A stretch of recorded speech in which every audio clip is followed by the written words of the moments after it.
கிட்டத்தட்ட 29 வருடங்கள் கழித்து ஐசிசி கிரிக்கெட் தொடரினை பாகிஸ்தான் நடத்துகிறது.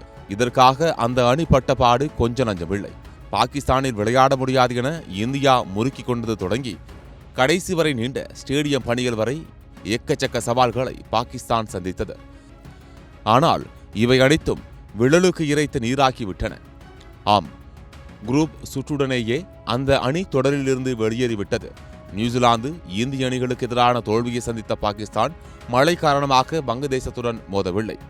மழையின் புண்ணியத்தால் அந்த அணிக்கு 1 பாயிண்ட் கிடைத்தது. இல்லையென்றால் அதுவும் கிடைத்திருக்காது. இருந்தாலும் கூட ஐசிசியிடம் இருந்து பெரிய பரிசு தொகையை பாகிஸ்தான் பெறவிருக்கிறது. அது எப்படி என்பதை இங்கே பார்க்கலாம். சாம்பியன்ஸ் டிராபி புள்ளி பட்டியலில் கடைசி 2 இடங்களை பிடிக்கும் அணிக்கு 1 கோடியே 20 லட்சம் ரூபாய் பரிசு தொகையாக கிடைக்கும். அதற்கு மேல் பங்கேற்கும் ஒவ்வொரு போட்டிக்கும் 1 கோடியே 9 லட்சம் ரூபாய் வழங்கப்படும். ஐசிசியின் இந்த விதிப்படி பாகிஸ்தான் தற்போது 2 கோடியே 31 லட்சம் ரூபாயை வீட்டிற்கு எடுத்துச் செல்ல உள்ளது. இது தவிர தொடரை நடத்துவதால் ஐசிசியிடம் இருந்தும் ஒரு கணிசமான தொகை கிடைத்திருக்கும். இது மட்டுமின்றி ஸ்பான்சர்கள், டிக்கெட் விலை என்று மொத்தமாக ஒரு பெரிய தொகை பாகிஸ்தான் கிரிக்கெட் வாரியமான பிசிபிக்கு கிடைக்க உள்ளது. கடந்த 2017ஆம் ஆண்டினை காட்டிலும் 53 விழுக்காடு அதிக பரிசு தொகையை ஐசிசி இந்த தொடருக்கு வழங்குகிறது.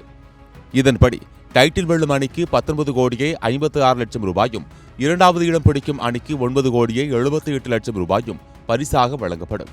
அரையிறுதியில் தோல்வியை தழுவும் அணிகளுக்கு 4 கோடியே 89 லட்சம் ரூபாய் பரிசாக கிடைக்கும். ஆக மொத்தத்தில் எந்த ஒரு அணியும் வெறுங்கையுடன் வீட்டிற்கு செல்லப்போவதில்லை என்பது குறிப்பிடத்தக்கது.